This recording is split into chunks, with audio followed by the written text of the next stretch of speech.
Have you ever noticed a character that almost nobody remembers, yet whose actions were crucial in starting the war that changed everything in The Godfather? That character is Bruno Tattaglia. Today we're going to get to know him better, understand who he was, and what his role was within the Tattaglia organization. Don't leave the video, because we'll talk about this, and much more. Bruno Tattaglia was born in New York, the son of Don Philip Tattaglia, head of the Tattaglia family. From a very young age, he grew up surrounded by the mafia environment, a central point for meetings and business where local politicians, influential figures, and mafia associates would gather. There, Bruno absorbed the posture of a respectable man in public, but also learned, even as a child, the veiled language and unwritten rules of the underworld. His father's position opened doors to a good education. Bruno attended prestigious schools, finished high school without difficulty, and even went to college, giving him a social standing uncommon for many children of mafia bosses. This background allowed him to navigate both the legitimate and illegitimate worlds, always maintaining the image of a young businessman. Over time, however, he decided to enter the family business. Instead of getting directly involved in violence, Bruno preferred the more sophisticated and lucrative sectors, such as high-end prostitution. He opened his own nightclub, a luxurious venue used both as entertainment for the elite and as a front for the darker interests of the family. This combination of trafficking, prostitution, and social connections made Bruno an important link between illegal businesses and legitimate investment opportunities. His refined appearance and education gave him an air of respectability, but beneath it, he was a piece on the family's warboard, which would eventually lead him to his tragic fate off-screen.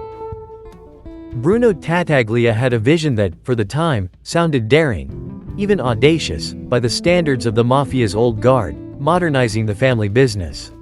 While many bosses still relied on gambling, illegal loans, and prostitution for income, he saw narcotics as an untapped field, with unmatched profits and nearly unlimited potential for expansion. That idea found support in his father, Don Philip Tattaglia, especially when the opportunity arose to ally with Virgil the Turk Sollozzo.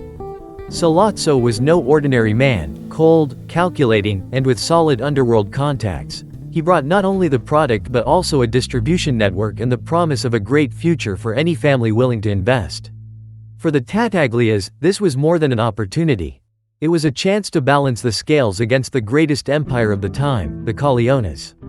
Vito Corleone dominated New York with a firm hand, and his political and social influence was nearly unbeatable. But if the Tattaglias could establish themselves as pioneers in the narcotics trade, they could create a source of income so powerful that it would rival, or even surpass, the power of the Corleones. The plan was simple: turn the narcotics business into the family's main source of income. Nightclubs and brothels would serve as perfect fronts to move money and establish contacts, while Sollozzo would handle import and distribution. Bruno saw in this not just wealth, but the opportunity to place the Tattaglias in history as the family that opened the door to a new era of the mafia. But ambition carries risks, and what seemed like a strategic move to modernize the family would end up becoming the spark for one of the bloodiest wars New York had ever seen. Vito Corleone's refusal to enter the narcotics business was a blow to Bruno Tattaglia and Virgil the Turk Sollozzo. For Vito, the business was an unnecessary risk. It would attract too much police attention, damage his political relationships, and endanger the stability he had built over decades.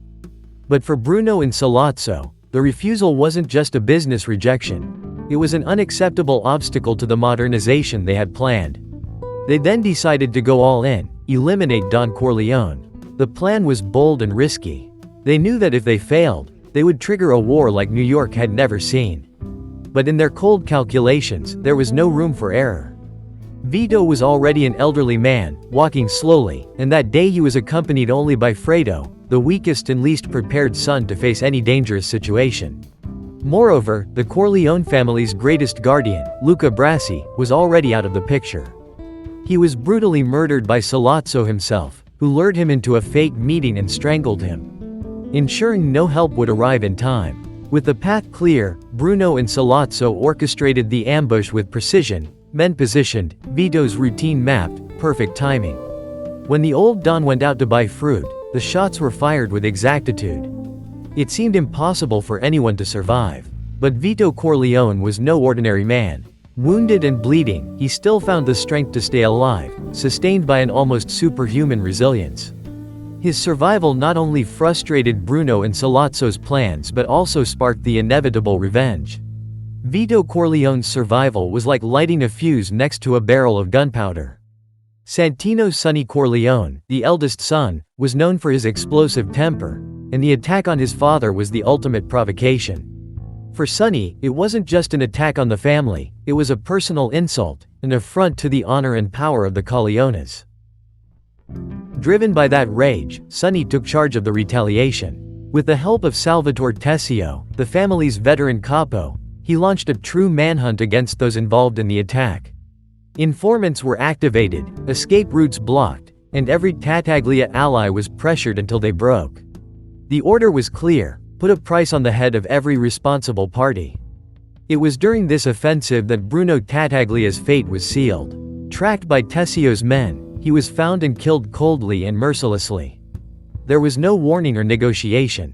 The shots that ended his life were not just an execution. They were a message to his father, Philip Tattaglia, and to all other bosses. The Corleone family still held crushing power and would not forgive such an affront. The blow was devastating for the Tattaglias. Losing Bruno meant not only the death of an heir but also the loss of a vital link to the dream of modernizing the family business. However, the underworld never forgets or forgives. 3 years later, Philip Tattaglia, with the strategic help of the powerful Barzini family, took his revenge, not only against Sonny but against the very balance the Corleones valued so highly. The end of Bruno Tattaglia may seem insignificant at first glance, almost disappearing into the background of The Godfather. His death is not shown on screen, no dramatic scene is dedicated to it, and yet this absence is itself revealing. Bruno's fate is a reminder that in the world of the mafia, even men who hold positions of power can vanish without glory, consumed by the cycle of violence that governs organized crime. Bruno believed he had secured his place in a new era of prosperity by aligning himself with Sollozzo and embracing the narcotics trade. To him, this was the chance for the Tattaglia family to step out of the shadows of the five families and into history as pioneers of a new empire. But the reality was far more brutal. He was only a pawn, useful so long as his ambitions aligned with others, and discarded the moment he became a liability.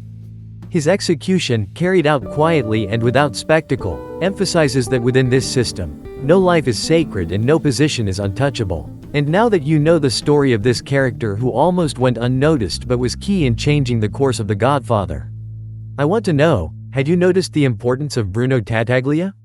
If you enjoyed the video, subscribe to the channel, leave a like, and share it so more fans of the saga can learn this lesser-known part of the story. See you in the next video.